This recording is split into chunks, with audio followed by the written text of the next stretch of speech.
Welcome to అన్వేస్. Colonel Sofiya Qureshi. So ఈమె గురించి ఎంతో గొప్పగా విన్నాము. అసలు ఆమె వీడియోలు చూస్తుంటే మనకి పులకరింత వచ్చేస్తుంది.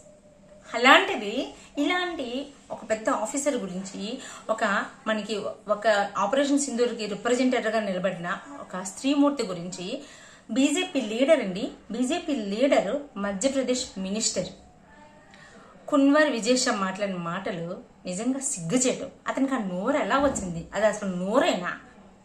అసలు ఒక బీజేపీ లీడర్వేనా? ఒక పక్క ప్రపంచం అంతా ఇండియా శక్తి సామర్థ్యాలు చూసి ఆశ్చర్యపోతుంది. ఇండియాలోని యూనిటీని చూసి వాళ్ళకి ఆశ్చర్యం కలుగుతుంది. ఎంత చేస్తున్నా సరే వీళ్ళు ఎంత యూనిటీగా ఎలా ఉంటున్నారు, వాళ్ళు కూడా ఒక ఇన్స్పిరేషన్ లా తయారైంది. ఇలా ఉంటుంటే ఇలాంటి నీచపు మాటల వల్ల ఇండియాకు మచ్చ రాదు, ఇండియా పరువు తీస్తున్నట్టు కాదు అందరి దగ్గర. అది కూడా ఒక బీజేపీ లీడర్ అయ్యి ఉండి సిగ్గు లేదు అలా మాట్లాడడానికి. ఇప్పటికీ ఈ టైంకి బీజేపీ అతన్ని కేబినెట్ మినిస్టర్ తీసి పక్కన పడేయాలి.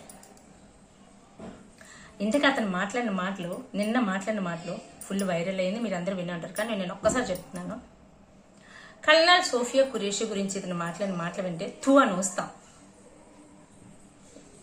మన ప్రైమ్ మినిస్టర్ నరేంద్ర మోడీ గారు పాకిస్తాన్కి సరైన సమాధానం చెప్పారు.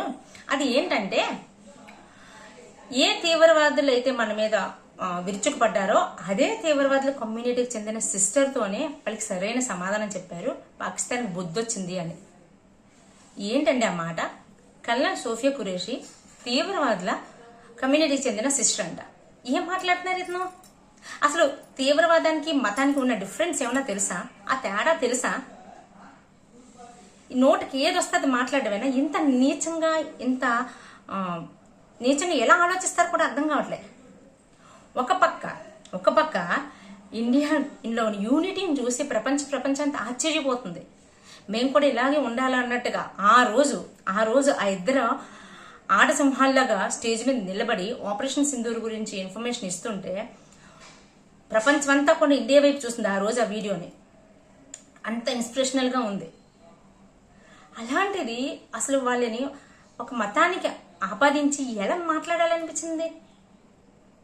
ఒక పక్క మన ప్రైమ్ మినిస్టర్ నరేంద్ర మోడీ గారు నేషన్ ఫస్ట్, దాని తర్వాత ఏదైనా మా ఆడవాళ్ళు, అక్కడ మతం కాదు, మా ఆడవాళ్ళ వైపు చూసిన వాళ్ళందరికీ సరైన సమాధానం చెప్తాం అని చెప్పారు. చెప్తున్నారు, చేస్తున్నాం కూడా. ఆ రోజు ఏ ఆడవాళ్ళ దగ్గరికి వెళ్ళైతే తన భర్తను చంపేశాడని నేను బ్రతకను అని కాళ్ళ వేళపడి నన్ను కూడా చంపేయండి అని చెప్పి ఒక ఆడమూర్తి బాధపడితే వెళ్ళి మోడీకి చెప్పుకో అని చెప్పి ఆ రోజు అన్నాడు ఆ తీవ్రవాదులు. అదే మోడీ ఇద్దరు మహిళా శక్తిమణులు మహిళలను తీసుకొచ్చి, రెండు మతాలకు సంబంధించిన మహిళలను తీసుకొచ్చి ఇండియన్ ఆర్మ్ ఫోర్స్ కి రిప్రజెంటేటివ్స్ గా నిలబెట్టి ఆపరేషన్ సింధూర్లో జరిగిన ప్రతి ఇన్ఫర్మేషన్ కూడా వాళ్ళ నోటి ద్వారా ప్రపంచం మొత్తాన్ని కూడా వినబడేటట్టు చేశారు. అంటే దీని వెనక అసలు ఎంత అర్థం ఉంది? అలాంటి దాన్ని తీసుకొచ్చి నువ్వు ఒక మతానికి ఆపాదించి ఆ మతానికి తీవ్రవాదానికి లింక్ పెట్టి ఇంత నీచంగా ఎలా మాట్లాడారు నాకు అర్థం కావట్లే. ఒక పక్క మన ప్రతిపక్షాలు కానీ ప్రపంచం కానీ అందరూ కూడా ఇండియాకు సపోర్ట్ చేస్తూ, ఇండియా చేస్తున్న పనికి సపోర్ట్ చేస్తూ, ఇండియా దేని మీద ఫైట్ చేస్తుంది? తీవ్రవాదం మీద ఫైట్ చేస్తుంది, మతం మీద కాదు. అలాంటి దానికి వాళ్ళందరూ సపోర్ట్ చేస్తూ, ఇంకో పక్క ప్రతిపక్షాలు కూడా మీరు ఏం చేసినా మీ వెనక మేము ఉంటాం, మీరు దేనికైనా సరే మేము ఎటువంటి ప్రశ్న అడగమని ఇండియా అంతా ఒకే మాట మీద నిలబడి ముందుకు వెళ్తుంటే, ఇంకో పక్క కశ్మీర్ ప్రజలు మాకు ఇలాంటి జీవితం కావాలి, మా లైఫ్లు చాలా బాగుంటున్నాయి, మేము తీవ్రవాదాన్ని వ్యతిరేకిస్తున్నామని ప్లకార్డ్స్ పట్టుకొని రోడ్డు మీదకి వచ్చి ప్రొటెస్టులు చేస్తున్నారు. ఇండియాలోని అన్ని మతాలు ఒకటే, మేము ముస్లింసే, కానీ మాకు తీవ్రవాదాన్ని వ్యతిరేకిస్తున్నామని చెప్పి వాళ్ళు ప్రొటెస్ట్ చేశారు. అక్కడున్న ముస్లిమ్స్ ప్రాణాలు పోగొట్టుకొని కూడా కొంతమంది మన హిందూ ఏ మతం గురించి మాట్లాడుతున్నారు దాని గురించి చెప్తున్నాను, హిందువుల ప్రాణాలను కాపాడారు. కొంతమంది షెల్టర్లు ఇచ్చి ప్రాణాలకు తెగించి వాళ్ళు షెల్టర్లు ఇచ్చి వాళ్ళని కాపాడి ఎంతో మంది ప్రాణాలను తీసుకొని పంపించారు. ఇప్పుడు ఏ ఏ మతస్థులని అంటే ప్రతి మతానికి సంబంధించిన వాళ్ళని కూడా ఇలాగే మాట్లాడతారా మీరు? అంటే ఆ మతానికి సంబంధించిన వాళ్ళందరినీ కూడా ఇంత నీచమా? అసలు మీకు మీ ఆలోచన ఎంత నీచంగా ఉన్నాయంటే, పరిస్థితి ఒక పక్క ఇలా ఉండి ఏ మహిళల గురించి అయితే తక్కువ మాట్లాడారో పాకిస్తాన్ ఏ మత విద్వేషాలని భారతదేశంలో రెచ్చగొట్టాలని చూసిందో అలాంటి మత విద్వేషాలు మా దగ్గర లేవురా అని చెప్పి ఒక పక్క అటు మిలిటరీ డిఫెన్స్ వాళ్ళు అవ్వనివ్వండి, నరేంద్ర మోడీ గారు ప్రైమ్ మినిస్టర్ అండ్ గవర్నమెంట్ అవ్వనివ్వండి, ఎవరైనా సరే అవి లేవని చూపించడానికి ఇద్దరు మహిళా ఆఫీసర్స్ని, 2 మతాలకు సంబంధించిన ఆఫీసర్స్ని రిప్రజెంటేటివ్స్ గా పెట్టి ఆపరేషన్ సింధూర్లో జరిగిన ప్రతి ఇన్ఫర్మేషన్ వాళ్ళకి చెప్పించారంటే దాని వెనక ఎంత అర్థం ఉంది. అది చూసి ఎంతగా ఆశ్చర్యపోయారు. పాకిస్తాన్కి ఎంత పెద్ద దెబ్బ తెలుసు అది. అలాంటి ఒక మహిళా అధికారి గురించి ఇంత నీచంగా ఎలా మాట్లాడారు?